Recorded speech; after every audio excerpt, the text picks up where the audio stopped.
ہلکا پھلکا بخار اور معمولی سا فلو۔ آفس سے چھٹی کرنا بنتا تو نہ تھا، لیکن وہ اپنے موڈ کا کیا کرتا۔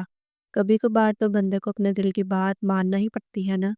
اور آج ایسا ہی دن تھا۔ وہ رات کی بھرپور نیند کے بعد صبح اٹھ کر ایک بھرپور ناشتہ کر چکا تھا اور اب بہت اطمینان سے اخبار کی برگردانی کر رہا تھا۔ اماں پڑوس میں اپنی کسی جاننے والی کی عیادت کو گئی ہوئی تھی۔ اسی وقت ڈور بیل بجی تھی۔ حیرت ہے، اماں اتنی جلدی آ گئی۔ حارث اخبار میز پر رکھ کر گیٹ کھولنے گیا تھا۔ آنے والی اماں نہ تھی۔ اماں کی گھبرائی بکھلائی سی عزیزہ جان بھانجی صاحبہ گیٹ کھلنے کے انتظار میں کھڑی ہاتھ کی انگلیاں مروڑ رہی تھی۔ دوسری جانب اپنی خالہ جان کے بجائے اس کے سپوت کو دیکھ کر محترمہ کی گھبراہٹ میں خاطر خواہ اضافہ ہوا تھا۔ حارث نے اسے اندر آنے کا راستہ دیا۔ وہ حارث کو منمناتا سا سلام کر کے گھر کے اندر داخل ہوئی۔ اماں ذرا پڑوس تک گئی ہیں، تم بیٹھو، میں اماں کو۔ حارث نے ہانیہ کے سوال کا جواب دے کر اسے آگاہ کرنا چاہا تھا، مگر وہ اس کی بات مکمل ہونے کا انتظار کیے بغیر بول پڑی تھی۔ کیا کہا آپ نے؟ خالہ جان گھر پر نہیں ہے؟ خوفزدہ سا لہجہ اور انداز ایسا جیسے کہ ابھی واپسی کے لیے دوڑ لگا دے گی۔ ابا اپنا سیل فون ساتھ لے گئی ہے، میں انہیں کال کر کے بلا لیتا ہوں، قریب ہی گئی ہے، 5 منٹ میں آ جائے گی۔ حارث نے اسے بے حد رسانیت سے جواب دیا۔ اس کے چہرے پہ چھایا تذبذب ابھی بھی کم نہ ہوا تھا۔ حارث نے اس کے ساتھ مزید دماغ کھپانے کے بجائے لاؤنج پہ چارجنگ پر لگا اپنا فون اٹھا کر اماں کو فون کر دیا۔ محترمہ کی تسلی کے لیے اسپیکر بھی آن کر دیا تھا۔ ہانیہ آئی ہے؟ اچھا اچھا، بٹھاؤ میری بچی کو، میں 2 منٹ میں آئی بس۔ حالانکہ آواز سن کر بچی خود ہی صوفے پر ٹک گئی تھی۔ حارث اس کی مزید تسلی کے لیے اپنے کمرے میں چلا گیا۔ وہ جانتا تھا ہانیہ اس کے گھر میں موجودگی کی توقع نہ کر رہی ہوگی۔ ہر 10-15 دن بعد وہ اپنی خالہ کے پاس اپنے دکھڑے ڈھونے آتی تھی، لیکن چھٹی والے دن آنے سے گریز ہی کرتی تھی۔ اماں کی زبانی اسے ہانیہ کی آمد کا علم ہوتا تو نہ صرف اس دن بلکہ اس سے اگلے دن بھی اماں کی زبان پر اپنی بھانجی کا ہی تذکرہ رہتا۔ بیچاری بچی جی کا بوجھ ہلکا کرنے آ جاتی ہے میرے پاس۔ آپا اور بھائی صاحب نے کیسے لاڈوں میں پالا تھا، تینوں بھائی بھی جان چھڑکتے تھے۔ ماں باپ کا تو چلو اللہ کے پاس سے بلاوا آیا، چلے گئے، لیکن نگوڑ مارے بھائی اپنی آنکھیں اور کان اپنی اپنی بیویوں کے پاس گروی رکھ دیے۔ کمبخت ماریوں نے جینا حرام کر رکھا ہے بیچاری ہانیہ کا۔ اماں کے پاس تو سنانے کو اور بھی کچھ ہوتا تھا، لیکن حارث کو ہانیہ کے نگوڑ مارے بھائیوں اور کمبخت ماری بھابھیوں کے تذکرے سے چنداں دلچسپی نہ تھی۔ پھر بھی اسے اماں سے اکثر ہانیہ نامہ سننا پڑتا تھا۔ ہانیہ اماں کی محرومہ بہن کی اکلوتی لاڈلی بیٹی تھی۔ خالہ خالو اللہ کو پیارے ہو چکے تھے اور اب وہ اپنے بھائیوں اور بھابھیوں کے ساتھ رہتی تھی۔ اس کے حالات اتنے بھی قابل رحم نہیں تھے۔ اچھا پہنتی اوڑھتی تھی، گھر کے کاموں کا بھی خاص بوجھ نہ تھا۔ چھوٹی چھوٹی معمولی باتیں جو گھروں میں ہو ہی جاتی ہیں ہانیہ کو بہت دل گرفتہ کر دیتی تھی۔ وہ حساس تو ہمیشہ سے تھی، ہاں باپ کے گزرنے کے بعد ضرورت سے زیادہ زودرنج ہو گئی تھی۔ کسی بھی چھوٹی سی بات پر پہروں اٹھتی تھی، اور جب ضبط کا پیمانہ بالکل لبریز ہو جاتا تو دل کا غبار ہلکا کرنے کے لیے یہاں اماں کے پاس آ جاتی۔ رونے دھونے کا طویل سیشن ہوتا، اماں اسے چپ کرواتی، ڈھیروں دلاسے دیتی، کچھ نصیحتیں کرتی، دوسرے الفاظ میں ہانیہ اماں سے کتھار سس کروا واپس اپنے گھر کی راہ لیتی۔ افشاں آپی یا عینی آپا سسرال سے میکے آئی ہوتی تو وہ بھی اماں کے ساتھ مل کر ہانیہ کو ڈھیروں ڈھیر تسلیاں دیتی۔ حارث کے علاوہ سب گھر والوں کو ہانیہ سے دلی ہمدردی تھی۔ خیر اس کے ساتھ کوئی ایسا خاص بھیڑ حارث کو نہ تھا، لیکن جو مسئلے لے کر محترمہ یہاں آتی تھی اور گھر والوں کو بھی جن باتوں کی وجہ سے ہانیہ بیچاری پر ترس آتا تھا، حارث کو ان باتوں پر سوائے ہنسی کے کچھ نہ آتا۔ مثلاً ہانیہ کی گہری سہیلی کی شادی تھی۔ توفیق بھائی کو 3 دن پہلے اس سے یاد دہانی کروا رہی تھی کہ وہ مقررہ وقت پر گاڑی سمیت گھر پر رہے۔ مقررہ وقت پر توفیق بھائی گھر پر ہی تھے، لیکن شوہر کی شکل دیکھ کر نازو بھابی کو یاد آ گیا کہ آج تو انہوں نے اپنی بہن کی نند کا نومولود بیٹا دیکھنے جانا ہے۔ بچے کی پیدائش کو 16 روز گزر چکے تھے۔ اگر نازو بھابی ایک دن بعد مبارکباد دینے چلی جاتی تو کیا فرق پڑتا؟ اس کی گہری سہیلی کی شادی کا فنکشن مس ہوتے ہوتے رہ گیا نا۔ وہ تو شمس بھیا کو اس کی بیچاری سی شکل پر ترس آ گیا اور اپنی پھٹیچر سی بائک پر اسے میرج ہال چھوڑ آئے۔ واپسی کیسے ہوئی وہ الگ الگ نان داستان تھی، جو ہانیہ بی بی نے ہچکیوں سے روتے ہوئے سنائی، اور اماں دوپٹے سے اس کی آنکھیں پونچھتی رہی۔ شادی کے بعد یہ گہری سہیلی ہانیہ سے ملنے گھر آئی۔ ہفتے بعد اس نے میاں کے ساتھ بیرون ملک چلے جانا تھا۔ نازو بھابی اور شیلا بھابی گھر پر تھی، دونوں سہیلی سے ملنے تک نہ آئی۔ ملازمہ کے ہاتھ ڈرائنگ روم میں 2 گلاس کولڈ ڈرنک بھجوا دی۔ گلاسوں میں اتنی برف ڈال دی تھی کہ کولڈ ڈرنک بالکل شربتی بن گئی۔ اور اسی شام نازو بھابی کے بہن بہنوئی گھر آئے تو طرح طرح کے لوازمات سے پوری میز سج گئی۔ انہوں نے شامی کباب تلنے کو ہانیہ سے ہی کہا اور شامی کباب تلتے ہوئے گھی کا ایسا چھینٹا کلائی پر پڑا کہ اچھا خاصا آبلہ بن گیا۔ اور جب ہانیہ مہمانوں سے سلام دعا کرنے لگی، بھابی کی بہن نے اس کی اسٹڈیز کے متعلق 1-2 سوال پوچھے تو نازو بھابی نے مہنگائی کا رونا شروع کر دیا۔ دراصل وہ ہانیہ کو سنانا چاہ رہی تھی کہ اس کے تعلیمی اخراجات کی وجہ سے گھر کے خرچوں میں کیسی تنگی برداشت کرنی پڑتی ہے۔ اور چھوٹی بھابی شاپنگ پر گئیں تو رسماً ہانیہ سے بھی پوچھ لیا کہ اسے کچھ چاہیے تو نہیں۔ اس کا ہینڈ بیگ بہت پرانا ہو چکا تھا، اس کا اسٹریپ بھی بس ٹوٹنے ہی والا تھا، تو اس نے بھابی سے کہا کوئی مناسب قیمت والا ہینڈ بیگ لے آئے۔ اور چھوٹی بھابی جن کی چوائس کا ایک زمانہ گرویدیدہ تھا، وہ اس کے لیے ایسا بدرنگا اور بدوظہ بیگ اٹھا لائیں کہ ہانیہ کبھی حیرت سے بھابی کا منہ دیکھتی اور کبھی بیگ کا۔ اور رات کے کھانے کے بعد چھوٹی بھابی کے کمرے سے چھوٹے بھیا کے اونچا اونچا بولنے کی آوازیں آ رہی تھی۔ وہ خاصے کنجوس تھے اور بیوی سے اس فضول خرچی کے بارے میں باز پرس کر رہے تھے، تو چھوٹی بھابی خرچے کی وضاحت دیتے ہوئے بار بار ہانیہ کے ہینڈ بیگ کا ہی ذکر کرتی رہی۔ ہانیہ اس وقت کو کوستی رہی جب اس نے ہینڈ بیگ کی فرمائش کی تھی۔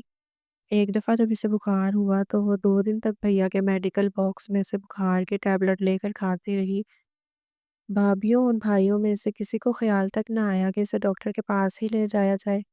وہ تو شکر ہے کہ 2 دن بعد بخار خود ہی اتر گیا۔ اسی طرح جب شیلا بھابی کے سب سے چھوٹے فتنے مطلب بیٹے نے اس کی اہم اسائنمنٹ پھاڑ دی تو اس نے غصے میں بھتیجے کو ایک چماٹا رسید کر دیا، تو بظاہر تو شیلا بھابی کچھ نہ بولی مگر 2 دن تک ان کا موڈ آف ہی رہا۔ اسی طرح کے درجنوں قصے تھے جن کو سناتے ہوئے ہانیہ بی بی پر رکت طاری ہو جاتی اور اماں لاڈلی بھانجی کو سینے سے چمٹا کر ڈھیروں ڈھیر تسلیاں دیتی، اور پھر اگلے 2 دن تک حارث کے سامنے اماں آبدیدہ ہو کر بھانجی کی باتیں دہراتی رہتی۔ دونوں بہنوں کی شادیوں کے بعد اماں سارا دن چپ رہ کر اکتا جاتی تھی۔ جب وہ آفس سے گھر واپس آتا تو اماں اسے کھانا بعد میں دیتی، دن بھر کی رپورٹ پہلے دیتی۔ اس سے اماں کا تنہائی کا بخوبی احساس تھا۔ 2 سال پہلے ابا کا انتقال ہو گیا تھا۔ اس کے بعد سے اماں بہت تنہا ہو گئی تھی۔ دونوں بہنیں اپنے گھر باہر کی تھیں۔ 15-20 دن بعد میکے کا چکر لگتا۔ ماں کے سامنے سسرال والوں کی ڈھیروں ڈھیر غیبتیں کر کے واپس اپنے گھر کی راہ لیتی۔ لیکن آج کل بہنوں کے ہاتھ ایک اور موضوع لگ گیا تھا۔ وہ جب بھی میکے آتی حارث کی شادی کا ذکر چھیڑ دیتی اور اپنی ان نندوں دیورانیوں جٹھانیوں جن سے ان کی ایک دن نہ بنی تھی، انہی کی بیٹیوں کا نام حارث کے لیے تجویز کرتی۔ شکر ہے اماں اس معاملے میں حارث کی ہم نوا تھیں۔ ساری زندگی جن عورتوں کی تیزی تراری کے قصے تم مجھے سناتی رہی ہو، اب ان کی بچیوں کو حارث کے لیے منتخب کر رہی ہو۔ جب ماں اتنی تیز ترار ہے تو بچیاں کون سے سیدھی اور معصوم ہوگی؟ نہ بھئی، مجھے اور میرے بیٹے کو بخشو تم۔ جیسے سیدھی اور معصوم بہو آپ چاہ رہی ہیں وہ آج کے دور میں تو ملنے سے رہی۔ جن لڑکیوں کا ہم ذکر کرتے ہیں وہ ہمارے سامنے پلی بڑی ہیں۔ ان کے مزاج اور عادتوں سے ہم بخوبی آگاہ ہیں۔ تھوڑی بہت تیزی تراری تو کس میں نہیں ہوتی اماں؟ افشاں آپا بہت رسانیت سے ماں کو مخاطب کرتی۔ ہاں تو اور کیا اماں، باجی بالکل صحیح کہہ رہی ہیں۔ الوینا، نوشابہ، لائبہ اور زرمینہ چاروں بچیاں ہماری آنکھوں کے سامنے پلی بڑی ہیں۔ پھر حارث ہمارا اکلوتا بھائی ہے، ہمارا تو میکا ہی اس کے دم سے ہے۔ کیا گارنٹی ہے کہ غیروں میں سے کوئی لڑکی لائیں گے تو وہ اس گھر میں ہمارا کبھی کبھار کا آنا بھی برداشت کر پائے گی؟ اپنی دیکھی بھالی لڑکی کو بھابھی بنائیں گے تو ہمارا اور ہمارے بچوں کا وجود بخوشی گوارا کرے گی۔ اینی آپا نے اپنے دل کی بات کہہ ڈالی۔ تو کیا ضروری ہے کہ تمہاری سسرالی بچیوں میں سے ہی کسی کو بہو بناؤں؟ تمہیں کرب و جوار میں کوئی اور ایسی لڑکی نظر نہیں آ رہی جو دیکھی بھالی بھی ہے، سیدھی اور معصوم بھی، اور تمہارے بچوں سے بہت پیار بھی کرتی ہے؟ اماں ذرا معنی خیز انداز میں مسکرائی تھی۔ اینی آپا اور افشاں آپا نے چونک کر اماں کو دیکھا۔ چونکا تو حارث بھی تھا، ابھی تک تو وہ ماں بہنوں کی بحث سے لطف لے رہا تھا، لیکن اماں نے اس بار جو فقرہ بولا تھا اس میں کسی ہستی کی طرف اشارہ تھا۔ وہ چند لمحوں میں ہی اس اشارے کو پا گیا تھا، لیکن ہو سکتا ہے اسے سمجھنے میں غلطی ہوئی ہو، اس نے بے یقینی سے ماں کو دیکھا تھا۔ ہانیہ کی بات کر رہی ہیں آپ؟ اینی آپا نے حیرت سے استفسار کیا۔ ہاں، میں ہانیہ ہی کی بات کر رہی ہوں۔ بولو، کوئی اعتراض ہے تو؟ اماں نے مسکرا کر بیٹیوں کو دیکھا۔ اس سے اچھی بات اور کیا ہو سکتی ہے؟ حیرت سے یہ بات ہمارے ذہن میں کیوں نہ آئی؟ افشاں آپا نے فوراً سے بیشتر تائیدی ووٹ دے ڈالا۔ تمہارے ذہن پر تمہاری سسرالی بچیاں چھائی ہوئی تھیں، بتاؤ تو صحیح ان میں سے کوئی میری ہانیہ کے پاسنگ بھی ہے؟ اماں نے تفاخرانہ لہجے میں استفسار کیا۔ فار گاڈ سیک اماں، اب اپنی رونی صورت والی بھانجی کو میرے پلے باندھنا چاہ رہی ہیں۔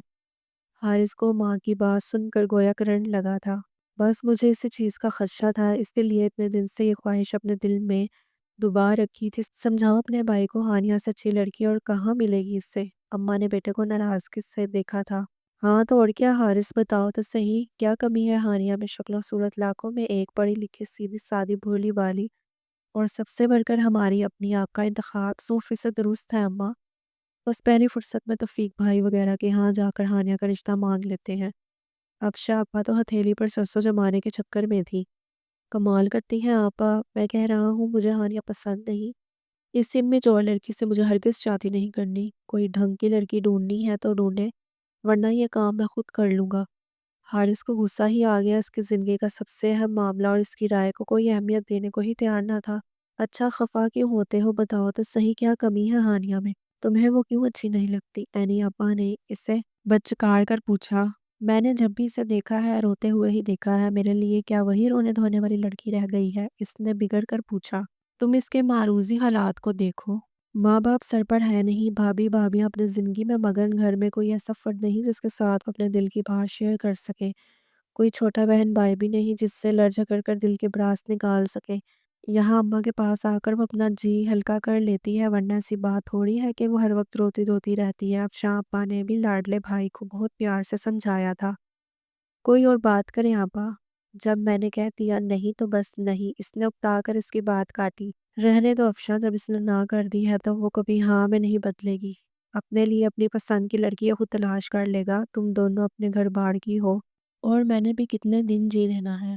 جیسے مرضی لڑکی پسند کرے، مجھے کوئی اعتراض نہیں۔ اماں بیٹے کی ہر طرح پر آبدیدہ ہو گئی تھی۔ حارث جی میں کچھ شرمندہ تو ہوا، لیکن جانتا تھا ماں بہنیں اسے قائل کرنے کو اور بھی بہت سے جذباتی اور نفسیاتی حربے استعمال کر سکتی ہیں۔ سو اس وقت یہاں سے چلے جانا ہی بہتر ہے۔ میں داؤد کی طرف جا رہا ہوں، کل وہ بائک سے سلپ ہو گیا تھا، اچھی خاصی چوٹیں آئی ہیں۔ اس کا حال پوچھا ہوں۔ اس نے اپنے قریبی دوست کا نام لیا۔ ماں بہنیں ایک دوسرے کو دیکھ کر اور دل محسوس کر رہ گئیں۔ حارث لاکھ فرما بردار سہی، مگر یہ سچ تھا کہ کوئی بھی اس کی مرضی کے خلاف اس سے کوئی کام نہ کروا سکتا تھا۔ تم دونوں کو ہی جلدی پڑی ہوئی تھی بھائی کی شادی کی، نہ روز روز ایسے ویسے رشتے لے کر آتی تو کاہے کو میں بھی ہانیہ کا نام لیتی۔ بڑا ٹیڑھا بیٹا ہے میرا، بہت طریقے سلیقے سے قائل کرنا تھا مجھے اس کو، موقع محل دیکھ کر بات چھیڑتی۔ تم دونوں کی وجہ سے سب کچھ چوپٹ ہو گیا۔ اماں بیٹیوں پر بگڑ رہی تھی، بیٹے پر آیا غصہ بلا وجہ بیٹیوں پر نکل رہا تھا، اور فرمانبردار بیٹیاں چپ چپ ماں کی ڈانٹ سننے لگی۔ حارث کو خدشہ تھا کہ اماں دوبارہ یہ موضوع ضرور چھیڑیں گی، لیکن سر شکر اس دن کے بعد اماں نے اس کے سامنے ہانیہ کا نام نہیں لیا تھا، اور اب تو کافی دنوں سے محترمہ کی آمد بھی نہیں ہوئی تھی۔ حیرت انگیز طور پر اسے کبھی کبھار ہانیہ کا خیال آ جاتا تھا۔ اماں اور بہنوں کی بات یاد کر کے چم سے محترمہ کا سراپا ذہن کے پردے پر لہراتا، مگر اگلے ہی پل وہ سے جھٹک کر ہانیہ کا تصور بھی ذہن سے جھٹک دیتا۔ اور پھر ایک دن ہانیہ صاحبہ گھر آ رہی تھی۔ آج بھی اتفاق سے حارث کے آفس کا آف تھا۔ وہ اپنے کمرے میں لیپ ٹاپ پر آفس کا کوئی کام نپٹانے میں مصروف تھا جب دروازے کی بیل بجی۔ اماں شاید واش روم میں تھی۔ حارث گیٹ کھولنے گیا تو گھبرائی بکھلائی سی ہانیہ دروازے پر موجود تھی۔ کچھ فاصلے پر ایک رکشے والا رکشے سے گردن باہر نکال کر اسے جانب متوجہ تھا۔ حارث بھائی، میں ہینڈ بیگ میں پیسوں والا پرس ڈالنا بھول گئی، پلیز اسے کرایہ دے دیں۔ بے تحاشا شرمندہ ہوتے ہوئے اس نے حارث کو مخاطب کیا۔ عجیب بھلکڑ لڑکی ہے، وہ دل میں صرف سوچ ہی سکا۔ اگلے ہی پل اس کی بیچاری سی شکل دیکھ کر اسے ترس آ گیا تھا۔ تم چلو اندر، میں اسے کرایہ دیتا ہوں۔ حارث نے اسے نرمی سے مخاطب کیا، اور رکشے والے کو کرایہ دے کر جب وہ لاؤنج میں سے گزرا تو صوفے پہ بیٹھی ہانیہ پر نگاہ پڑی۔ وہ دونوں ہاتھوں کی انگلیاں آپس میں پھنسائے سر جھکا کر جانے کی سوچ میں گم بیٹھی تھی۔ اسے حارث کی آمد کا احساس تک نہ ہوا۔ حارث اپنے کمرے کی طرف جانا چاہتا تھا، مگر کچھ سوچ کر وہ اس کے سامنے والے صوفے پر بیٹھ گیا۔ اس لڑکی کو اس کی ماں اس کا جیون ساتھی بنانا چاہتی تھی، اور حارث کے انکار پر وہ یہ خواہش دوبارہ زبان پر نہ لائی تھی، مگر ان کی خاموش سی ہبکی بھی حارث سے برداشت نہ ہو رہی تھی۔ کیا اماں کی خواہش پوری کرنے کو وہ ہانیہ سے شادی پر راضی ہو سکتا ہے؟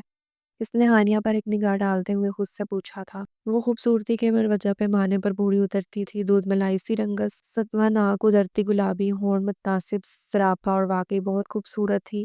حارث نے افراد دلی سے تسلیم کیا، لیکن اس کی غیر متوازن شخصیت بلا کی زور و رنج بھلکڑ اتنی کہ بنا پیسوں کے گھر سے نکل پڑی۔ غیر حاضر دماغی کا یہ عالم کہ حارث اس کے سامنے والے صوفے پر بیٹھا اس کا چہرہ تک رہا تھا اور ہانیہ کو اس کی موجودگی کا احساس تک نہ تھا۔ جانے کن سوچوں میں کھوئی ہوئی تھی وہ۔ تمہاری اسٹڈیز کیسے جا رہی ہیں ہانیہ؟ حارث نے اسے مخاطب کیا، وہ جیسے ایک دم چونکی تھی۔ جی حارث بھائی، آپ نے مجھ سے کچھ کہا؟ تمہاری پڑھائی کے متعلق پوچھ رہا ہوں، کیسے جا رہی ہیں تمہاری اسٹڈیز؟ اس نے دوبارہ اپنا سوال دہرایا تھا۔ پڑھائی ٹھیک جا رہی ہے حارث بھائی، خالہ کو بلوائیں گھر پر ہی ہے نا؟ عجلت میں اس کے سوال کا جواب دے کر اماں کے بارے میں پوچھا۔ حارث سخت بدمزہ ہوا، مانا یہ لڑکی اس گھر میں صرف اپنی خالہ سے ملنے آئی تھی، لیکن خالہ کے بیٹے نے اسے مخاطب کرنے کی غلطی کر ہی لی تھی تو ایک دو باتیں کرنے میں کوئی مضائقہ بھی نہ تھا۔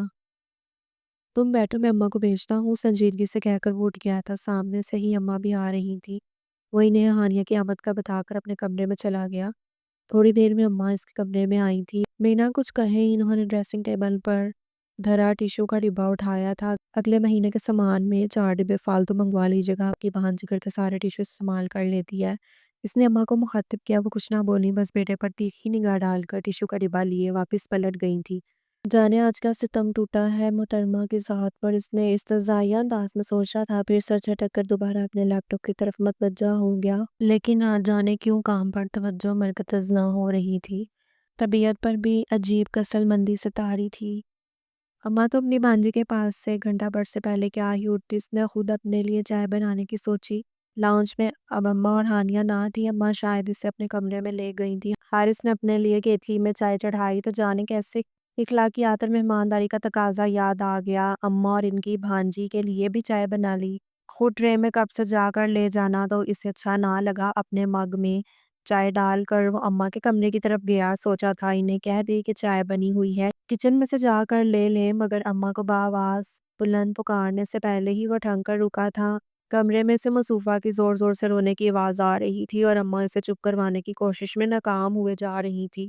حد ہوتی ہے، یہ لڑکی بھی بلا وجہ اماں کو پریشان کرتی ہے، کوئی معمولی سی بات ہوگی اور یوں رونا دھونا ڈال رکھا ہے۔ حارث کو از حد کوفت ہوئی۔ ہانیہ میری بچی، بتا تو صحیح ہوا کیا ہے، کب سے روئے جا رہی ہے؟ پہلے تو کبھی اتنا نہیں روئی، ہلکان کر لیا ہے خود کو، مجھے بتا تو صحیح ہوا کیا ہے؟ اماں کی آواز نے حارث کو وہیں کھڑے رہنے پر مجبور کر دیا۔ فطری تجسس آڑے آیا کہ محترمہ کیا جواب دیتی ہیں۔ نازو بھابی نے میرے لیے اپنے بھائی کا رشتہ دیا ہے خالہ، بے تحاشا روتے ہوئے اس نے آخر بتا ہی ڈالا۔ تو میری چندہ، اس میں یوں رونے کی کیا بات ہے؟ اس عمر میں بچوں کے رشتے آتے ہی ہیں۔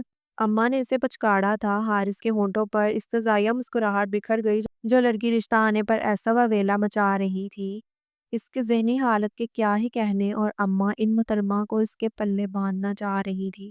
آپ کو نہیں پتا خالہ، نازو بھابی کا بھائی 1 نمبر کا لوفر اواڑا ہے، ایسے تو اس نے MBA کیا ہوا ہے، جاب بھی اچھی ہے، لیکن وہ بہت ہی لوز کریکٹر بندہ ہے، اور نازو بھابی کو اپنے لفنگے بھائی کے لیے میں نظر آ گئی۔ ان کے خاندان میں کوئی اس شخص کو لڑکی دینے کو تیار نہیں، اور میرے بھائی آنکھوں دیکھی مکھی نگلنے کو تیار ہیں۔ وہ ہچکیوں سے رو رہی تھی۔ تجھے کس نے بتایا کہ وہ ایسا لڑکا ہے؟ اماں نے تحمل اور آسانیت سے دریافت کیا۔ شہلا بھابی اور چھوٹی بھابی کی باتیں سنی تھی، انہیں سب پتا ہے شہزاد کے متعلق۔ پتہ تو توفیق بھائی کو بھی ہے، ظاہر ہے وہ اس کا سگا سالہ ہے، لیکن ان کے منہ میں تو نازو بھابی کی زبان ہے۔ افسوس مجھے شمس بھیا اور چھوٹے بھیا پر ہے۔ جب میں نے انہیں بتایا کہ شہزاد کس ٹائپ کا لڑکا ہے اور اس کی باتیں میں نے ان کی بیویوں کی زبانی ہی سنی ہیں، تو پہلے تو دونوں بھابیاں مکڑ گئیں، پھر چھوٹے بھیا بولے کہ شادی سے پہلے لڑکوں میں تھوڑی بہت ایسی ویسی عادتیں ہوتی ہی ہیں، شادی کے بعد سب سدھر جاتے ہیں، لڑکا پڑھا لکھا ہے، برسر روزگار بھی، اور کیا گارنٹی ہے کہ کسی اور جگہ سے رشتہ آئے گا تو لڑکا بہت شریف اور سلجھا ہوگا۔ یہ تو نازو بھابی کا بھائی ہے، اس لیے اچھی بری عادتیں سامنے آ گئی۔ اور شمس بھیا بولے کہ کیونکہ نازو بھابی ہمارے گھر کی بہو ہیں تو شہزاد کے گھر میری پوزیشن مستحکم ہوگی، وہ لوگ ہمارے دباؤ میں رہیں گے۔ آپ خود بتائیں خالہ، کیا یہ معقول وجہ ہے میرا وہاں پر رشتہ کرنے کی؟ اور نازو بھابی جیسی خاتون کبھی کسی کے دباؤ میں آ سکتی ہیں؟ جیسی وہ ہیں ویسا ہی ان کا خاندان ہے، میں تو ان کے گھر میں جا کر جیتے جی مر جاؤں گی، اور پھر وہ لفنگا شہزاد میں مر جاؤں گی خالہ، مگر اسے شادی نہیں کروں گی۔ رو رو کر ہانیہ کا گلا بیٹھ گیا تھا اور کمرے سے باہر کھڑے حارث کو اس کی باتیں اور رونا بچکانا نہ لگ رہا تھا جب کسی کی زندگی داؤ پر لگی ہو تو فویلا مچانا حق ہے۔ اس وقت اپنی کزن پر اسے ترس بھی آ رہا تھا اور دلی ہمدردی بھی محسوس ہو رہی تھی۔ تم ایک بار توفیق سے بات تو کرو، وہ تمہارا بڑا بھائی ہے، تمہارے باپ کی جگہ پر ہے، تمہاری بات کیوں نہ سنے گا؟ وہ کبھی تمہاری مرضی کے بغیر تمہاری زندگی کا فیصلہ نہیں کرے گا۔ اماں بہت خوش فہم تھی یا پھر انہیں بانجے کی فطرت کا اندازہ ہی نہ تھا۔ ہانیہ انہیں بے بسی سے دیکھ کر رہ گئی۔ چلو شاباش، یوں تو ہلکان مت کرو، یہ پانی پیو۔ اماں غالباً اسے پانی کا گلاس تھما رہی تھی۔ پرسوں شہزاد تمہارے گھر آیا تھا خالہ؟ ہانیہ نے رندی ہوئی آواز میں مزید کچھ بتانا چاہا۔ اس کی بہن کا گھر ہے، آ گیا ہوگا، پھر کیا ہوا؟ اماں نے اس کی پوری بات سنی ہی نہ تھی۔ ٹھیک ہے خالہ، اس کی بہن کا گھر ہے اور وہ پہلی بار نہیں آیا، آتا رہتا ہے اور میں ہر بار کوشش کرتی ہوں کہ اس کا سامنا نہ کروں۔ مجھے اس کی گندی نگاہوں سے اتنی الجھن ہوتی ہے کہ میں آپ کو بتا نہیں سکتی۔ پرسوں بھی میں اس کی شکل دیکھتے ہی کچن میں گھس گئی اور پتہ ہے خالہ، تھوڑی دیر بعد وہ میرے پیچھے کچن میں ہی چلا آیا۔ وہ بتاتے بتاتے پھر بری طرح رو پڑی۔ میں اسے اتنے قریب دیکھ کر گھبرا گئی۔ میں نے اس سے کہا کہ آپ کو کچھ چاہیے تو بتائیں۔ کہنے لگا تمہارا ساتھ چاہیے۔ میرا دماغ گھوم گیا خالہ۔ میں نے اس سے کہا کہ وہ شرافت سے باہر جا کر بیٹھے ورنہ میں آواز دے کر بھائی کو بلا لوں گی۔ وہ زور سے ہنسا، پھر میری لٹ پکڑ کر کھینچی۔ کہنے لگا جانتا ہوں تو مڑی دکھا رہی ہو، لیکن یاد رکھو جتنا مرضی انکار کرو، دلہن بن کر میرے گھر ہی آنا ہے، پھر گن گن کر بدلے لوں گا۔ پھر وہ چلا گیا خالہ۔ مجھے لگا کہ میرے ماں باپ آج ہی مرے ہیں۔ مجھے افسوس ہو رہا تھا کہ میں اپنے گھر میں نہیں بلکہ کسی گلی یا بازار میں کھڑی ہوں۔ بے صاحبانی کا جو احساس مجھ پر عاری ہو رہا تھا، میں چاہوں بھی تو آپ کو نہیں بتا سکتی۔ وہ بلک بلک کر روئی تھی اور کمرے سے باہر کھڑے حارث کی کن پٹیاں سلگنے لگی تھی۔ اشتعال کی شدید لہر نے اسے اپنی لپیٹ میں لے لیا۔ جس لڑکی کا رونا دھونا اسے ہمیشہ بچکانا لگتا تھا، اس کے آنسو آج برداشت سے باہر تھے۔ وہ اس کی سگی خالہ زاد تھی۔ کسی شخص کی یہ جرأت کیسے ہوئی کہ وہ اس کے گھر جا کر ہراساں کرائے؟ حارث کا بس نہ چل رہا تھا کہ وہ اس شہزاد کا جا کر منہ توڑتے۔ وہ بھول گیا کہ وہ اماں کے کمرے کے باہر کیوں کھڑا ہے۔ وہ اماں کو کیا کہنے آیا تھا؟ اماں کو پکارے بغیر واپس پلٹ گیا۔ پتہ نہیں ہانیہ کی واپسی کب ہوئی تھی۔ بہت دیر بعد اماں اسے کھانے کے لیے بلانے آئی تھی۔ ہانیہ جا چکی تھی۔ کھانے کے دوران وہ منتظر رہا کہ اماں ہانیہ کے متعلق کوئی بات کریں گی۔ اس کے نگور مارے بھائیوں اور کم وقت ماری بھابھیوں پر ضرور لعنت ملالت کریں گی، لیکن خلاف معمول اماں آج ہانیہ کے بارے میں ایک لفظ نہ بولی تھی، لیکن ان کے چہرے پر چھایا اضطراب اور پریشانی حارث کی نگاہوں سے مخفی نہ رہ پائی۔ کیا بات ہے اماں، آپ کچھ پریشان لگ رہی ہیں؟ اس نے ماں کو کوریدا۔ وہ جواب میں کچھ نہ بولی، بس ٹھنڈی سانس بھرتے ہوئے بیٹے پر شکوہ کناسی نگاہ ڈالی۔ اتنی ناراضگی سے کیوں دیکھ رہی ہیں؟ کچھ تو بولے۔ وہ جانے ماں کے لبوں سے کیا سننے کا متمنی تھا۔ بولوں تو تب نہ میرے بولنے کا کچھ فائدہ ہو۔ کھانا کھاؤ بیٹا۔ کوئی بات نہیں ہے، نہیں ہوں میں پریشان، اماں دھیرے سے بولی تھی۔ حارث چپ چاپ ماں کو تکنے لگا۔ شدید شرمندگی نے اسے اپنی لپیٹ میں لے لیا تھا۔ اماں اس کی ہردرمی سے واقف تھیں، اسی لیے نہ صرف اپنی خواہش سے دستبردار ہو گئی تھی بلکہ اب اسے ہانیہ کے حالات بتانے سے بھی اسی لیے گریزاں تھی کہ اس کی نگاہ میں یہ بیکار تھا۔ 2 دن اور 2 راتیں اس نے مسلسل سوچا تھا۔ ہانیہ کو سوچتا تو ترس اور ہمدردی کے ملے جلے جذبات دل میں ابھرتے۔ اماں کی حکم دھولی اور اپنی ہردرمی یاد آتی تو شرمندگی کا احساس بیدار ہوتا۔ یہ طے تھا کہ اماں کا دل دکھا کر وہ خود بھی کبھی مطمئن اور خوش نہ رہ سکتا تھا۔ گزرے بہت سے دن اس حقیقت کا بے ثبوت تھے۔ ہانیہ اماں کا انتخاب تھی۔ اس کی شخصیت کچھ ناپختہ تھی، لیکن وقت گزرنے کے ساتھ انسان میں بردباری اور سمجھداری آ ہی جاتی ہے۔ جو کام کوئی اس سے زور زبردستی سے نہ کروا سکتا تھا، وہ بس خود بخود ہی ہو گیا۔ ہانیہ کے لیے دل قائل ہو گیا اور اس فیصلے پر دماغ مطمئن ہو گیا۔ اب اماں کو خوش کرنے کا مرحلہ باقی تھا۔ چھٹی والے دن افشاں آپا اور عینی آپا آئیں تو اس نے بہت معصوم سے انداز میں ماں بہنوں کو مخاطب کیا تھا۔ آپ لوگوں نے ایک بار میری شادی کا ذکر کیا اور پھر یہ تذکرہ ہی بھول گئے۔ جانتے ہیں نا میں کتنا شرمیلا ہوں۔ اس دن سے انتظار کر رہا ہوں کہ دوبارہ یہ ذکر چھیڑیں تو میں اپنی پسند بتاؤں۔ مجھے پہلے ہی پتا تھا کہ یہ کسی لڑکی کے چکر میں ہے۔ عینی آپا کا صدمے سے برا حال تھا۔ شریف اور معصوم سا بھائی خود ہی کسی لڑکی کو پسند کر لے گا، کم از کم یہ بات ان کی برداشت سے باہر تھی۔ تم اپنی پسند بتاؤ، ہم رشتہ لے جائیں گے، اماں نے پرسکون اور ہموار لہجے میں بیٹے کو مخاطب کیا۔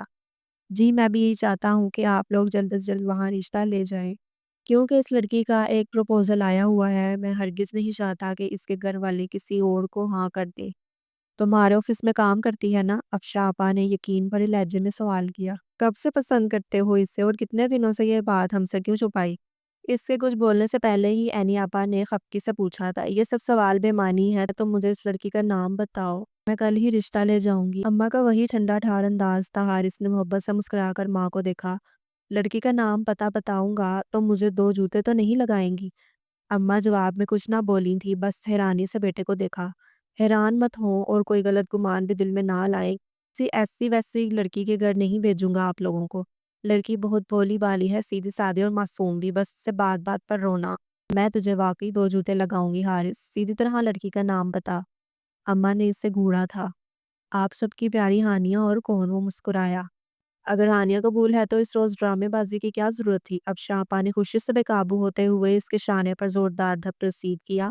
وہ محض سر کھجا کر مسکرا دیا تھا۔ اور تجھے کس نے بتایا کہ ہانیہ کا کوئی اور رشتہ آیا ہوا ہے؟ اماں کو اچانک اس کی ذرا دیر پہلے کی گئی بات یاد آئی۔ کہیں تم نے اس روز ہانیہ کی باتیں تو نہیں سن لی؟ اس کے جواب کا انتظار کیے بنا اماں نے ایک اور سوال داغا۔ ہاں لیکن ایسا غیر ارادی طور پر ہوا، میں تو آپ دونوں سے چائے کا پوچھنے گیا تھا، حارث نے جھٹ وضاحت دی۔ اماں کچھ لمحوں کے لیے خاموش ہو گئی تھی۔ کہیں ایسا تو نہیں حارث کہ تو ہانیہ پر ترس کھا کر اسے شادی پر راضی ہوا ہے؟ اماں نے سنجیدگی سے پوچھا۔ اوفو اماں، اب آپ بال کی کھال تو مت اتاریں۔ آپ کی تسلی کے لیے بتا رہا ہوں کہ یہ فیصلہ میں نے اچھی طرح سوچ سمجھ کر اور دل و دماغ کی آمادگی کے ساتھ کیا ہے۔ اس نے ماں کے ہاتھ تھام کر انہیں یقین دلایا تھا۔ اماں کی آنکھیں جلملا گئیں۔ انہوں نے بساختہ بیٹے کی پیشانی چوم لی۔ اللہ تجھے سدا خوش رکھے میرے بچے۔ آمین آمین۔ ابا کی باتیں بات پر اٹھا رکھیں اور چلیں ہانیہ کے گھر۔ عینی آپا تو فوراً اٹھ کھڑی ہوئی تھی۔ ہاں تو اور کیا، آج ہم دونوں بہنیں اتفاق سے اکٹھی آئی ہیں تو بس پھر چلتے ہیں ہانیہ کے گھر۔ نیک کام میں دیر کیسی؟ چلیں اماں اٹھیں۔ اب شاہپا بھی بہن کی تقلید میں اٹھ کھڑی ہوئی۔ بہنوں کی اس درجہ عجلت پر حارث کو ہنسی آ گئی۔ ہنس لینا بعد میں، پہلے مٹھائی کا ڈبہ اور کچھ پھل لا رہا، خالی ہاتھ رشتہ مانگنے تھوڑی جائیں گے۔ اماں کی خوشی کا عجب ہی عالم تھا۔ جو حکم جناب کا، وہ ہنستے ہوئے اٹھ گیا اور پھر سارے مرحلے گویا پلک جھپکتے میں طے ہوئے۔ ہانیہ کے بھائیوں نے خالہ زاد بھائی کو شرط قبولیت بخش دی تھی۔ شروع میں توفیق بھائی نے کچھ ہچکچاہٹ کا مظاہرہ کیا تھا اور وہ یہ یقیناً نازو بھابی کی آنکھوں کے اشارے پر کر رہے تھے، لیکن اماں نے بنا کسی لحاظ کے ان کی طبیعت صاف کر دی۔ تم بار بار اپنے سالے کے رشتے کا جو حوالہ دے رہے ہو، ذرا بتاؤ۔ میرے حارث کے پاسنگ بھی ہے؟ اس کے کرتوتوں کی وجہ سے 4 جگہ تو اس کی منگنیاں ٹوٹی ہیں۔ کچھ تو خوف خدا کرو توفیق، بڑا بھائی تو باپ کی جگہ پر ہوتا ہے، صرف اپنی بیوی کی باتوں میں آ کر جانتے بوجھتے ہانیہ کے ساتھ ظلم کر رہے ہو۔ اور میں یہ سب کچھ حارث کی ماں ہونے کے ناطے نہیں کہہ رہی۔ بھلے سے تم ہمیں ہانیہ کا رشتہ نہ دو، لیکن میں شہزاد سے بھی ہانیہ کی شادی نہیں ہونے دوں گی۔ ہانیہ کی ماں زندہ نہیں تو کیا ہوا، اس کی خالہ بھی زندہ ہے۔ میرے ہوتے ہوئے کوئی اس کے ساتھ زیادتی نہیں کر سکتا۔ اماں کا جذباتی پن عروج پر تھا۔ کیسی باتیں کرتی ہیں آپ خالہ جان؟ ہمیں ہانیہ کے لیے حارث سے اچھا لڑکا اور کہاں سے ملے گا؟ جب تک کوئی اور رشتہ نہیں تھا ہم شہزاد کے پروپوزل پر غور کر رہے تھے، لیکن کوئی حتمی فیصلہ تو نہیں کیا تھا نا۔ آپ بالکل مناسب وقت پر آ گئی، ہمیں یہ رشتہ بخوشی قبول ہے۔ ہانیہ کے چھوٹے بھیا نے انہیں مخاطب کیا تھا۔ شمس بھیا نے بھی ہاں میں ہاں ملائی۔ توفیق بھی کچھ شرمندہ سے نظر آئے اور جب نازو بھابی نے تیکھے تیوروں سے لیکن کہہ کر کچھ بات کرنے کی کوشش کی تو انہیں چپ کروانے کا فریضہ ان کے میاں نے ہی انجام دیا۔ تم خاموش رہو نازو، جب ہم تینوں بھائیوں نے فیصلہ کر لیا ہے تو تمہارے بولنے کی کوئی گنجائش نہیں۔ اور نازو بھابی واقعی 1 منٹ میں خاموش ہو گئی۔ اگلے مہینے ہانیہ کے فائنل پیپرز ہیں خالہ، اس کے بعد آپ لوگ کوئی بھی مناسب تاریخ رکھ کر اسے رخصت کروا کر لے جائیں۔ توفیق کے الفاظ سے اماں پر شادی ملتوی ہو گئی تھی اور ٹھیک تو ماہ 20 دن بعد وہ ہانیہ کو حارث کے سنگ رخصت کروا کر لے آئی تھی۔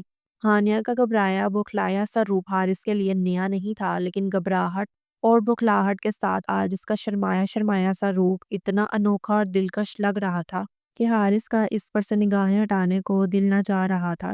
شاید وہ مشہور زمانہ محبت جو نکاح کے 2 بولوں کے ساتھ مشروط ہوتی ہے وہ اس کے دل میں بھی جنم لے چکی تھی، لیکن فی الوقت وہ محبت اور وارگتی کا انداز کر کے ہانیہ کی بوکھلاہٹ میں مزید اضافہ نہ کرنا چاہتا تھا۔ حارث چاہتا تھا کہ اس سے پہلے ان دونوں کے درمیان اپنائیت اور دوستی کا رشتہ استوار ہو۔ وہ ہانیہ کی غیر ضروری جھجک اور بوکھلاہٹ ختم کرنا چاہتا تھا اور اپنی اس کوشش میں وہ کامیاب رہا تھا۔ اس کے دوستانہ رویے سے ہانیہ کی جھجک میں خاطر خواہ کمی ہوئی تھی، بلکہ شادی کے بعد ایک دن ہانیہ نے مسکراتے ہوئے اس بات کا اعتراف بھی کیا تھا۔ مجھے ہرگز اندازہ نہ تھا کہ آپ اتنے فرینڈلی اور ہنسمکھ ہوں گے۔ پہلے تو آپ مجھے بہت خشک مزاج اور سنجیدہ ٹائپ بندے لگتے تھے، لیکن آپ تو بہت سافٹ نیچر کے مالک ہیں۔ مجھے بھی ہرگز اندازہ نہ تھا کہ تم مسکرا کر بات کرتے ہوئے اتنی پیاری اور من موہنی لگو گی۔ پہلے تو ہمیشہ تمہیں رونے پر کمر بستہ دیکھا تھا، حارث سے دیکھ کر مسکرایا تھا اور وہ پیاری سی لڑکی اس ذرا سی بات پر ہی بری طرح شرما گئی تھی۔ اچھا مجھے بتا دیں کہ کل آفس کے لیے آپ کے کون سے کپڑے پریس کروں، پھر شام کے کھانے کی تیاری کروں گی۔ حارث کے جذبے لٹاتی نگاہوں کے سامنے بیٹھنا ہانیہ کے لیے آسان نہ تھا۔ اس نے جھٹ موضوع بدلا تھا۔ حارث مسکراتے ہوئے اٹھا اور وارڈروب سے کپڑے نکالنے لگا۔ ہانیہ ایک ذمہ دار بیوی اور بہو بننے کی بھرپور کوشش کر رہی تھی۔ حارث کو اس کی ایسی کوششوں پر ہنسی بھی آتی اور پیار بھی۔ گھریلو کام کاج میں وہ خاصیت ناری تھی۔ بھابیاں اس سے اوپر نیچے کے تو درجنوں کام کروا لیتی تھیں، لیکن کریڈٹ لینے والے ذمہ داری کے کام کبھی اس کا سپرد نہ کرتی، اور کوکنگ تو اس سے کبھی نہ کرواتی تھی۔ اب شادی کے بعد اماں اسے دھیرے دھیرے گھر کے کام سکھا رہی تھی۔ وہ بہت دلجمی اور شوق سے اماں کے ساتھ کچن کے کاموں میں حصہ لیتی تھی۔ آج اماں کسی رشتہ دار کی عیادت کرنے گئی تھی۔ پہلی بار کھانا تیار کرنے کی ذمہ داری صرف اور صرف ہانیہ کے کندھوں پر تھی۔ بتائیں نا حارث، کیا بناؤں کھانے میں؟ مجھے تو کچھ سمجھ میں ہی نہیں آ رہا۔ مسئلہ اتنا بڑا نہ تھا، لیکن وہ کافی پریشان لگ رہی تھی۔ اتنی ٹینشن کیوں لے رہی ہو؟ 2-3 پیاز کاٹو، اس میں 2-3 انڈے پھینٹ لو اور مزیدار سا آملیٹ بنا لو۔ روٹی میں بازار سے لے آؤں گا۔ حارث نے مسئلے کا فوری حل نکالا تھا۔ آپ سے تو مشورہ مانگنا بھی فضول ہے۔ وہ ذرا خفا ہوئی، اور حارث کو اس کا یہ خفگی بھرا انداز بھی بہت بھلا لگا تھا۔ کیا کہیں گی خالہ جان، پہلی بار مجھے اکیلی کو کچھ بنانا پڑا تو آملیٹ بنا کر کام چلا لیا۔ کوئی ڈھنگ کی چیز بتائیں حارث، وہ اپنے مسئلے میں ہی الجھی ہوئی تھی۔ اچھا یہ بات ہے، حارث کو جیسے بات سمجھ میں آ گئی تھی۔ اس نے سر ہلایا۔ پھر یوں کرو، چکن بریانی بنا لو۔ چکن فریزر میں ہوگا، ورنہ بتاؤ میں مارکیٹ سے لے دیتا ہوں۔ چکن بریانی؟ ہانیہ نے تھوک نگلا۔ ہانیہ جیسی نو آموز کوک کو بریانی کا نام سنتے ہی پسینہ آ گیا تھا۔ پیکٹ والی بریانی بنا لو یار، ترکیب اس پر لکھی ہوگی۔ حارث اس کی شکل دیکھ کر مسئلہ پا گیا تھا۔ ہاں ٹھیک ہے، بنا لوں گی، ایسے مشکل بھی نہیں۔ اس نے جیسے خود کو تسلی دی۔ حارث نے بہت مشکل سے مسکراہٹ سب کی تھی، اور پھر اس نے واقعی چکن بریانی بنا لی تھی۔ اماں جب گھر آئیں تو کھانا بالکل تیار تھا۔ خوشبو بتا رہی ہے کہ بریانی بنی ہے۔ چلو بیٹا جلدی سے دسترخوان لگا، بہت بھوک لگی ہے، میں ہاتھ منہ دھو کر آتی ہوں۔ اماں نے چادر اتار کر طے کی۔ جی خالہ جان، میں بس دسترخوان لگا ہی رہی ہوں، ہانیہ نے مستعدی سے جواب دیا تھا، اور بہترین خوشبو والی بریانی جب دسترخوان پر رکھی گئی تو اماں اور حارث نے پہلی نگاہ بریانی پر ڈالی اور دوسری ہانیہ کے چہرے پر۔ چاول کھیلے کھیلے نہیں رہے۔ ڈش میں نکالے گئے چاول واقعی آپس میں گتھم گتھا لگ رہے تھے۔ یہ بریانی سے زیادہ کھچڑی لگ رہی تھی۔ ہانیہ نے دھیرے سے بریانی کی پہلی برائی خود ہی گنوا دی۔ کھلے کھلے نہیں ہے تو کوئی خاص مرجھائے ہوئے بھی نہیں ہے، اور ذائقہ تو زبردست ہے۔ حارث نے پہلا نوالا لے کر اس کی حوصلہ افزائی کرنی چاہی تھی، اور اتنی سی بات سن کر ہی ہانیہ کے چہرے پر رونق آ گئی۔ تعریف میں مبالغے سے کام مت لو حارث، ورنہ ہانیہ کی کوکنگ میں مزید بہتری نہیں آئے گی۔ اماں بیٹے کو ٹوکے بنا نہ رہ پائیں۔ حارث کو ہرگز اندازہ نہ تھا کہ اماں اچانک یوں بول پڑیں گی۔ وہ واقعی چند لمحوں کے لیے خاموش سا ہو گیا۔ بریانی کی خوشبو واقعی اچھی ہے بیٹا، لیکن اس میں تمہارا کوئی کمال نہیں، کمال پیکٹ کے مسالے کا ہے۔ چاول بوائل کرتے وقت تمہیں معمولی سی کسر رکھنی چاہیے تھی، وہ کسر دم لگنے کے وقت برابر ہو جاتی۔ تم نے چاول زیادہ ابال لیے، اس لیے تہہ لگانے کے بعد دم پر چاول گھل کر ٹوٹ گئے۔ پہلی بار بنائی ہے، ایسا ہو جاتا ہے، اگلی بار اس چیز کا دھیان رکھنا۔ اماں نے اسے نرمی سے ہی مخاطب کیا تھا، لیکن وہ بری طرح شرمندہ ہو گئی تھی۔ آئندہ خیال رکھوں گی خالہ جان، اس نے بڑے بڑے لہجے میں یقین دلایا۔ حارث بغور اس کے چہرے کے تاثرات دیکھنے میں مصروف تھا۔ وہ جان گیا تھا کہ اس کی حساس طبیعت بیوی اس وقت سب کے کڑے مراحل سے گزر رہی ہے۔ آنسو اس کی آنکھوں سے نکلنے کو بےتاب ہوئے جا رہے تھے۔ اچھا اماں یہ بتائیں، نسرین باجی کے شوہر کی طبیعت اب کیسی ہے؟ ہسپتال سے کب ڈسچارج کیا انہیں؟ اس نے گفتگو کا موضوع بدلا تھا۔ اماں مریض کی طبیعت کا حوال دینے لگی۔ ہانیہ نے اس مہلت سے فائدہ اٹھا کر خود پر قابو پایا، اور جس وقت وہ برتن سمیٹ کر کچن میں گئی تو حارث ماں کو جتائے بغیر نہ رہ پایا۔ کیا تھا جو آپ دو بول تعریف کے بول دیتی؟ اتنا چھوٹا سا دل ہے اس کا۔ ماں نے بغور بیٹے کو دیکھا، پھر ان کے لبوں پر مسکراہٹ پھیل گئی۔ وہ میری بانجی ہے۔ ماں اس کے بچپن میں ہی رخصت ہو گئی، اب اسے طریقہ سلیقہ سکھانا میری ذمہ داری ہے۔ ویسے اپنی بانجی کی حمایت میں تمہارا بولنا مجھے اچھا لگا ہے، اماں نے مسکرا کر اسے مخاطب کیا۔ آپ کی بانجی اتفاق سے میری بیوی بھی ہے۔ ماں کے انداز پر اسے ہنسی آ گئی تھی۔ ماں بھی محظوظ انداز میں مسکرا دی۔ اماں واقعی اپنی بانجی کو جی جان سے چاہتی تھی، لیکن اسے طریقہ سلیقہ سکھانے کی کوشش میں معمولی سا سمجھوتا بھی نہ کرتی تھی۔ جہاں غلطی ہوتی برملا ٹوک دیتی۔ ایسے میں حارث بغور ہانیہ کا تاثرات دیکھتا، خجالت اور خفت سے اس کا برا حال ہو رہا ہوتا۔ حارث کو لگتا کہ وہ اب روئی کہ تب، لیکن بہت جتن کر کے وہ اپنے آنسو کنٹرول کر ہی لیتی۔ اپنی حساس طبیعت بیوی کے یہ بن روئے آنسو حارث کو اپنے دل پر گرتے محسوس ہوتے۔ وہ جانتا تھا کہ شادی سے پہلے ہانیہ اماں کے پاس محض اس لیے آتی تھی کہ اپنے گھر والوں کے خلاف جو چھوٹے چھوٹے شکوے شکایت اس کے دل میں جمع ہوتے وہ انہیں اماں کو سنا کر اپنے دل کا غبار نکال لیتی تھی۔ شادی کے بعد رونے کے لیے اسے اماں کا کندھا میسر نہ تھا، کیونکہ اکثر و بیشتر اسے اماں کی باتوں پر ہی رونا آتا تھا۔ اگرچہ اس نے کبھی حارث سے اس بارے میں ایک لفظ تک نہ کہا تھا، لیکن اس کے چہرے کے تاثرات اس کے دل کا حال بتا جاتے۔ تھوڑی سی تو رعایت دے دیا کریں، آخر بانجی ہے آپ کے، آہستہ آہستہ سارے کام سیکھ ہی جائے گی۔ اس روز بھی جانے ہانیہ سے کیا گڑبڑ ہوئی تھی کہ اماں نے اسے پورے آدھے گھنٹے کا لیکچر دے ڈالا۔ وہ جی خالہ کرتی رہی تھی، اور جب وہ منظر سے ہٹی تو حارث نے اماں سے ہاتھ ہولا رکھنے کی استدعا کی تھی۔ آہستہ آہستہ نہیں، ماشاءاللہ ہانیہ نے گھر کے کام بہت جلدی سیکھ لیے ہیں، جو تھوڑی بہت کسر ہے وہ بھی دور ہو جائے گی، میں ہوں نا اس کی رہنمائی کے لیے، اماں نے کمال اطمینان سے جواب دیا۔ کوئی اور ماں ہوتی تو بیوی کی حمایت پر بیٹے اور بہو سے بدظن ہو جاتی، لیکن اماں کو تو حارث کی باتیں سن کر خوب ہی لطف آیا تھا۔ اگلے روز عینی اب آئیں تو انہیں بھی مسکرا مسکرا کر حارث کی باتیں بتاتی تھی۔ کہاں شادی کرنے پر راضی نہ ہوتا تھا، کہتا تھا روتی بسورتی لڑکی کو آپ میرے پلے باندھنا چاہ رہی ہیں، اور اب ایسی کایا پلٹی کے صاحبزادے کی کہ ہانیہ کو کچھ سمجھانے بھی لگو تو اسے برداشت نہیں ہوتا۔ اماں بانجی کے لیے بیٹے کی محبت دیکھ کر نہال ہوئے جا رہی تھی۔ حارث ہانیہ کے سنگ خوش تھا، اس سے محبت کرنے لگا تھا۔ اپنے انتخاب پر اماں مطمئن اور مسرور تھیں، یہ خوشی اس وقت بھی ان کے لہجے سے چھلک رہی تھی۔ تو میں آپ سے یہی تو کہتی تھی کہ ایک بار ہانیہ کو گھر آ لینے دیں، اس کا جادو آپ کے بیٹے کے سر چڑھ کر بولے گا۔ آپ کو خواہ مخواہ خدشے ستاتے تھے کہ حارث صرف آپ کی ناراضگی کے خوف سے اس رشتے پر راضی ہوا ہے۔ کبھی کہتی تھی ہانیہ پر ترس کھا کر رضامندی دی ہے، جانے شادی کے بعد خوش رہ پائے گا یا نہیں۔ میں اور افشاں دونوں ہی آپ کو سمجھاتے تھے کہ سارے خدشے ذہن سے جھٹک ڈالیں۔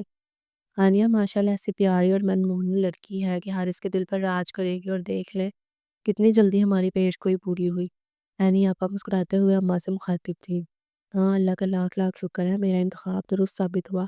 میری ہانیہ کے آنے سے تو گھر میں اجالا سا بکھر گیا ہے۔ اماں کے لہجے پہ ہانیہ کے لیے بے تحاشا پیار امڑ آیا تھا۔ ایک منٹ اماں، کیا خیال ہے میں ہانیہ کو بھی بلا لوں؟ محبت کے غائبانہ اظہار کے بجائے یہ تعریفیں اس کے منہ پر کر ڈالیں، خوش ہو جائے گی وہ بھی۔ حارث نے مسکرا کر ماں کو مخاطب کیا۔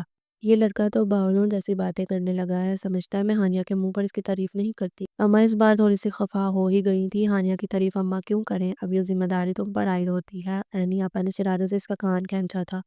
وہ ٹھنڈی سانس لے کر رہ گیا، انہیں کیا بتاتا کہ وہ تو یہ ذمہ داری بخوشی نبھانے کو تیار تھا، لیکن اس کی شادی تو چھوئی موئی کے پودے سے ہوئی تھی۔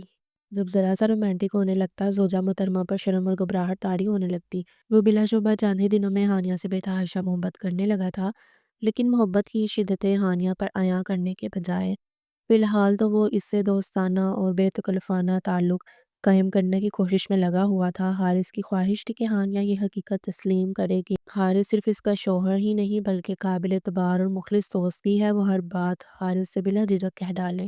لیکن شاید ہانیہ ابھی اسے یہ رتبہ دینے پر تیار نہ تھی۔ وہ کئی دنوں سے نوٹ کر رہا تھا کہ ہانیہ بہت چپ چپ اور کھوئی کھوئی سی ہے۔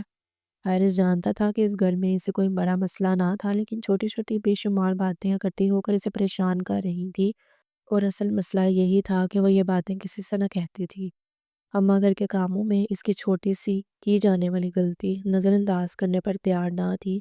اس روز میں ہانیہ دودھ کی پتیلی چولہے پر رکھ کر بھول گئی۔ بھول چوک انسان سے ہی ہوتی ہے، مگر اماں نے اسے 15 منٹ کا لیکچر دے ڈالا تھا۔ رزق کی قدر کرنی چاہیے بیٹا، کل تم گوشت کی ہانڈی چولہے پر رکھ کر بھول گئی، آج سیر پر دودھ ابال دیا، اور میں دیکھ رہی ہوں کہ آج کل تم کچھ الجھی اور پریشان ہو۔ کوئی مسئلہ ہے تو مجھے بتاؤ ہانیہ۔ ایک لمبے سے لیکچر کے اختتام پر اماں نے قدرے نرم لہجے میں استفسار کیا تھا۔ کوئی مسئلہ نہیں ہے خالہ جان، ہانیہ نے پلکیں جھپک جھپک کر آنسو ٹپکنے سے روکے تھے۔ حارث بس اسے دیکھ کر ہی رہ گیا، اس لمحے اسے کتنا ترس آیا تھا۔ ہانیہ پر سب کچھ کہہ سنا کر اماں اسے پوچھ رہی تھی کہ یہ مسئلہ کیا ہے۔ کیا اماں کو اندازہ نہ تھا کہ وہ کتنی زور و رنج اور حساس ہے؟ اس کی آنکھوں میں آنسو لانے کے لیے تو کوئی معمولی بہانہ ہی درکار ہوتا تھا، اور یہاں اماں صبح شام کسی نہ کسی بات پر اسے لائی حاضر کیے رکھتی۔ بے شک اماں کی نیت بری نہ تھی، وہ اسے مکمل گھرستی کے روپ میں دیکھنے کی متمنی تھی، لیکن انہیں اپنی عزیز جان بھانجی کی حساس طبیعت کو تو پیش نظر رکھنا چاہیے تھا نا۔ پر یہ بات اماں کو کون سمجھاتا؟ ہاں، یہ بات ہانیہ کو سمجھائی جا سکتی تھی، اور حارث یہی چاہ رہا تھا کہ کوئی مناسب موقع میسر آئے تو وہ ہانیہ کو بہت پیار اور آسانیت سے اس حقیقت سے آگاہ کر دے کہ وہ ہانیہ کی دلی کیفیات سے بخوبی آگاہ ہے۔ اس کی خواہش ہے کہ ہانیہ اسے صرف اماں کا بیٹا نہ سمجھے بلکہ اپنا شوہر اور اپنا قابل اعتماد دوست بھی سمجھے۔ شادی کے بعد آنسو بہانے کے لیے اسے خالہ کا کندھا میسر نہیں تو کیا ہوا، خالہ کا بیٹا تو ہے جو اب اس کا شریک حیات ہے۔ اماں اینی اپا کے سسر کی عیادت کو گئی تھی۔ انہوں نے حارث کو آفس فون کر کے گھر جلد آنے کی تاکید کی۔ اس نے جلد از جلد آفس کے کام نپٹائے تھے، پھر باس سے چھٹی لے کر گھر کی راہ لی۔ ہانیہ کچن میں مصروف تھی، حسب توقع وہ حارث کو دیکھ کر حیران ہوئی۔ آج آپ اتنے جلدی آگے، خیریت تو ہے؟ اس نے استفسار کیا۔ اماں نے فون کر کے کہا تھا میری بہو گھر پر اکیلی بور ہو رہی ہے، فوراً اس کے پاس پہنچ۔ میں نے حکم کی فوراً تعمیل کی اور دھورا جلایا۔ حارث نے شگفتگی سے مسکراتے ہوئے جواب دیا۔ ہانیہ بھی مسکرا دی تھی لیکن اس کی آنکھوں نے اس مسکراہٹ کا ساتھ نہ دیا تھا۔ حارث کو وہ آج بھی بہت بجھی بجھی اور پسمردہ لگی تھی۔ تم جلدی جلدی اپنے کچن کے کام سمیٹو اور بیڈ روم میں آؤ، میں تمہارا ہی انتظار کر رہا ہوں۔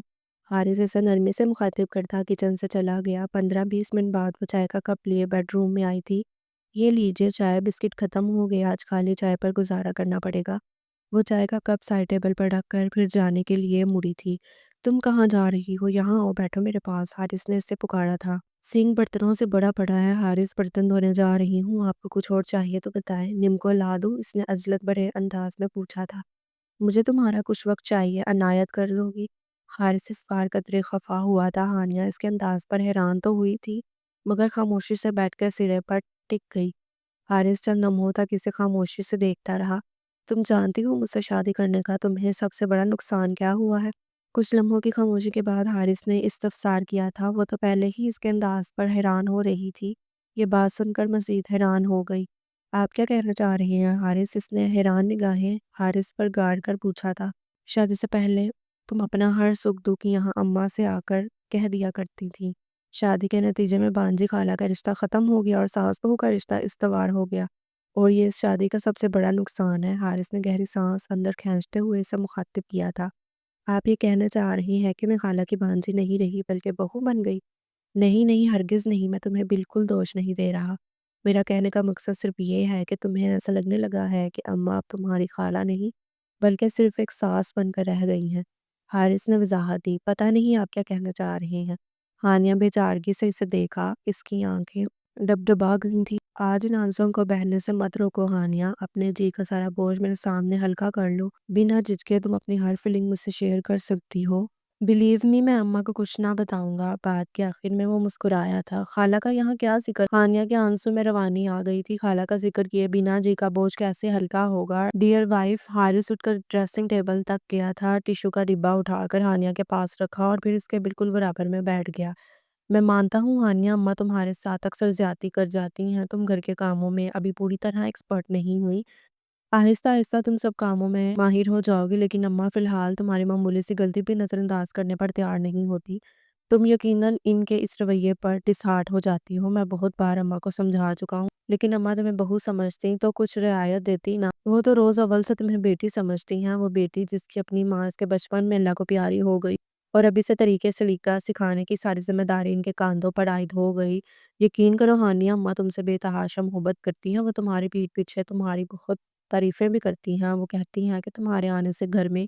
وہ بات کرتے کرتے رکا تھا۔ یکدم خیال آیا تھا کہ یہ وقت اماں کی صفائیاں پیش کرنے کا نہیں ہے۔ ان باتوں کے بعد تو شاید ہانیہ شرمندگی کے مارے اماں کے خلاف ایک لفظ بھی نہ سن سکتی، جبکہ حارث چاہتا تھا کہ وہ اپنے دل میں جمع چھوٹی سے چھوٹی شکایت، ہر طرح کے شکوے کا کھل کر اظہار کر دے۔ یہ سمجھانے کا نہیں، سننے کا موقع تھا، واحد طریقہ جس سے ہانیہ کے جی کا بوجھ ہلکا ہو سکتا تھا۔ تمہیں پتہ ہے اینی آپا اور افشاں آپا جب بھی میکے آتی ہیں، اماں کے سامنے اپنے سسرال والوں کی ڈھیروں ڈھیر برائیاں کر کے اپنے جی کا بوجھ ہلکا کر کے واپس اپنے گھر کی راہ لیتی ہیں۔ چھوٹے بڑے مسئلے ہر گھر میں ہوتے ہیں ہانیہ، بدقسمتی سے تمہارے میکے میں کوئی ایسا شخص نہیں جس کے سامنے تم اپنے جی کا بوجھ ہلکا کر سکو۔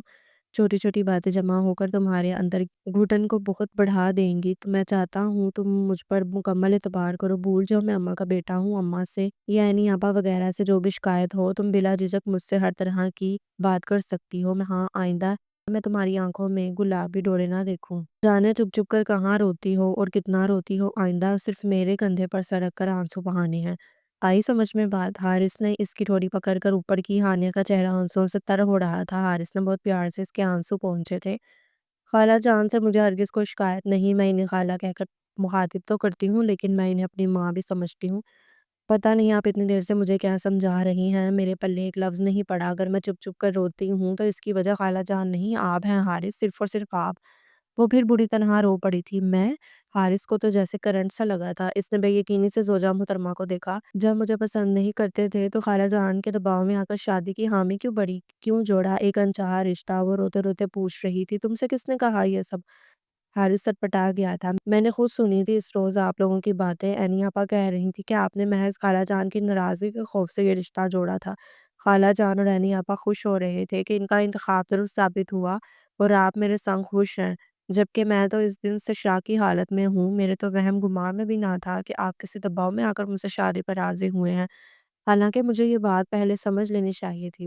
آپ پہلے دن سے میرے ساتھ دوستانہ تعلق استوار کرنے کی کوشش کرتے رہے، دوستی دوستی کا راگ الاپتے رہے اور میں آپ کی محبت، وارفگی اور التفات کو ترستی رہی۔ میں آپ کی بیوی تھی حارث، اور آپ مجھے کسی ناسمجھ اور کم عقل دوست کی طرح ٹریٹ کرتے رہے۔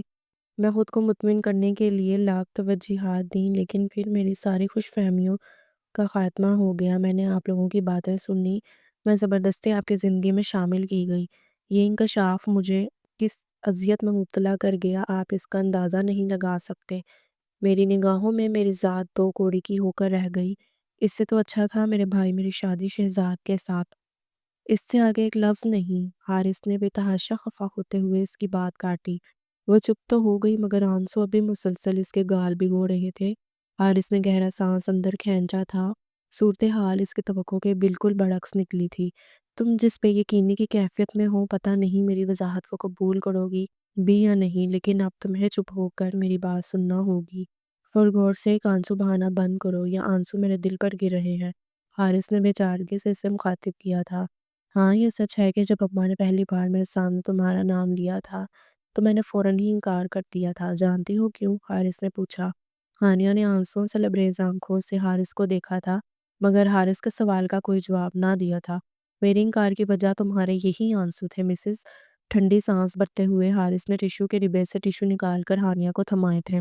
پچھلے کئی برسوں سے میں تمہارے ایک ہی روپ سے واقف تھا، اور وہ روپ یہی رونے دھونے والا تھا۔ ایک روتی بصورتی لڑکی سے شادی کا میرا قطعی کوئی ارادہ نہ تھا، تو کسی نے گن پوائنٹ پر تو مجبور نہیں کیا تھا آپ کو نہ کرتے مجھ سے شادی۔ اس بار ہانیہ تنگ کر بولی تھی۔ حارث نے بہت مشکل سے اپنی مسکراہٹ ضبط کی۔ مجھے کوئی گن پوائنٹ پر مجبور کر بھی نہیں سکتا مسز، میں ذرا وکری ٹائپ بندہ ہوں۔ حارث نے اس سے باور کروایا تھا۔ ہانیہ بس اسے خفگی سے دیکھتی رہ گئی۔ جس طرح تم نے ہماری باتیں سن کر یہ کھڑاک پھیلایا، اسی طرح ایک دن میں نے بھی اتفاق سے تمہاری اور اماں کی باتیں سن لی تھی۔ وہی دن تھا جب تم اماں کو شہزاد کے رشتے کے متعلق بتا رہی تھی۔ اس روز تمہارے آنسو میری غیرت پر تازیانہ بن کر لگے۔ میرا بس نہ چل رہا تھا کہ میں شہزاد کو شوٹ کر دوں۔ اماں بھی تمہاری وجہ سے بہت اپسیٹ تھیں، لیکن میرے ایک بار کے انکار کے بعد اماں نے دوبارہ میرے سامنے تمہارا نام تک نہ لیا تھا۔ جو کام مجھ سے کوئی زور زبردستی سے نہ کروا سکا وہ بس خود بخود ہی ہو گیا۔ تم اسے ہمدردی کا نام دے لو یا فرما برداری کا، بہرحال میں نے اماں کو تمہارے لیے ہاں کہہ دی تھی۔